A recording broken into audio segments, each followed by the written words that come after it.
ভাই আমি তো ইন্টারভিউ দিতে আসছি, ইন্টারভিউ কখন? আপনি বসেন, আপনার সিরিয়াল আসলে আপনার ডাক দিচ্ছি। ওই চেয়ারে বসে থাকবে আর আমি ওই জায়গায় বসবো, এটা তো হবে না। ভাই তুমি ইন্টারভিউ দিবার আসিস? হ্যাঁ ভাই। এই জায়গায় বসো। আচ্ছা। এই ভাই আপনাদের দুইজনের ইন্টারভিউ, আসেন। বসবো? বসেন, আপনাদের সিভি দেখি। তো নাসিম সাহেব জি স্যার। কোথায় পড়াশোনা করছেন? সরকারি কলেজ থেকে স্যার। তো এর আগে কখনো সেলসে চাকরি করছেন আপনি?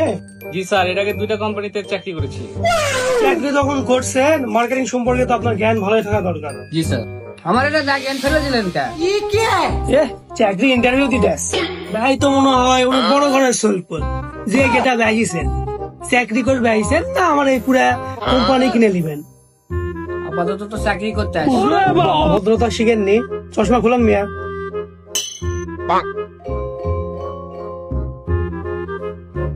আপনার চুলের কারণ তো হেভি, 2 সাইড দেখি রকেট গেছিল নাকি? মার্কেটে এখন এরাই সব দিচ্ছে। তো ভাই আপনি কোন কলেজ থেকে পাশ করছেন? ওরা বিশ্ববিদ্যালয় থেকে। তো মার্কেটিং সম্পর্কে আপনার কোনো জ্ঞান ধারণা আছে? আমরা তো মেলা মার্কেট করি, আর এমনি সারা বছর তো টুকটাক লাগে থাকে, আবার কত অভিজ্ঞতা লাগবে আপনার? তো আপনি পরে যে মার্কেটিং করেন আর আপনার চাকরি হয়ে গেছে। ধরেন আমার সাথে সাথে কথা কন। জি ভাই বলেন। আচ্ছা ভাই বুঝতে পারছি ভাই, সমস্যা নেই। আচ্ছা আচ্ছা ভাই, আপনি আপনি চিন্তা করেন না, আমি ব্যবস্থা করে দিচ্ছি। ভাই সরি ভাই, আপনার চাকরি হয়নি। ভাই আগে বলবেন না আপনার চাচার কথা। নেন ভাই, আপনার চাকরি হয়ে গেছে।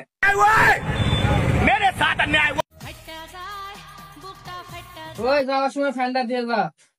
আচ্ছা ভাই।